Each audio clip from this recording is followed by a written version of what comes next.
I have zero willingness to work with one of the members of Eagle River at this time because, frankly, it's toxic to my health. That I do have concerns about, and that is, it's a little bit of that delicate balance between client attorney privilege and maybe giving other members information about something that one member might be working on and seeing if there wanted to be some kind of collaborative effort. So I think with this ballot issue that Jamie and I have in regards to asking if the Chugach Eagle River community wants to pursue getting some information about what it would look like to detach. I think there might have been some leakage, if you will, and I'm just kind of concerned about how we make that boundary more clear and don't actually get anybody in trouble. Chris is in the queue.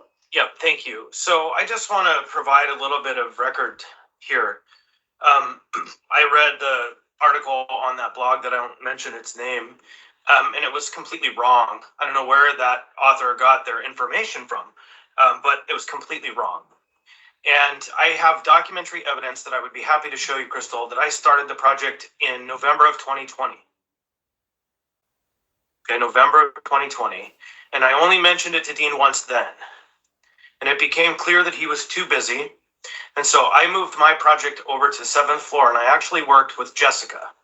I never talked to Dean again about it up until it was the deadline for introduction of an item to get on the ballot, which was roughly 10 days ago, at which point I sent a complimentary copy to Dean and said, hey, would you review this to make sure everything is in how it needs to be for introduction, which was the first time I had learned you were working. He said, well, do you want to work with them on this? And I said, it depends on what it looks like. Please tell them if they want to share it with me, they can. It very well may be that you were working on it since November 2020, but then that actually gives me more reason to be more concerned about at what point were you going to include the members of the District 2 that this was really about. The question about working together with members from Eagle River has frankly become very difficult because I've been lied about, called names, had lies put into my mouth, been abused, had death threats pointed at me, been claims that I have been making threats to people's Second Amendment rights, which drives people with guns to our meetings. I have zero willingness to work with one of the members of Eagle River at this time because, frankly, it's toxic to my health. Jamie? Thank you, Suzanne. I just want to say that I can work with anybody on any project and set anything aside. And so that sounds like a you problem, not a me problem. So any projects, anything that anybody wants to work on, I'm more than happy to do it.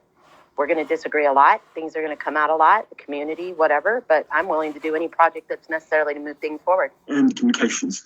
But I think it probably sprung from an article I read in the Alaska. So I would just say that, I tried very hard to coordinate the several assembly members' projects. Sometimes there's some that are similar or identical. And I learn about those in different ways from the members, or they tell me they're working together, or I know that one's been interested in something in the past and so forth. So oftentimes, of course, it's more efficient if 2-3 members have the same goal to collaborate. So I try to make things efficient here because I'm your only dedicated assembly council. But we also have the Department of Law, as you all know, that works for you all into various things. So anyways, for the specific situation in that article, I was actually a little bit insulted at some of the insinuations in the article, and some of those things were not true and how they were stated. But, it is what it is, and they write based on what journalists, heard or perceive. But I just wanted to be clear that the things said in that article, some of them were not true. And for sure, I actually mostly wanted to say that I know who sugars my toast, and it's the taxpayers and the voters of the municipality of Anchorage overall. And that's generally, as a public servant, who I try to do a good job for, and that includes all of you who represent them. I just wanted to say, and personally to Dean as well that, again, I don't know about a blog or an article, and I guess you said it was in Must Read Alaska. I didn't see that. But, you and I, Dean, talked about how strange all of this looked and the timing of, the other ordinance that mirrored the one Jamie and I were working on. And so, but anyway, so I had no misgivings. I had no qualm, about what I think you did or didn't do then. So I am certainly not saying that you did, and I certainly never suggested, that you did something that wasn't correct. I just didn't want to give Jamie the power. Note to the room that clapping is not allowed.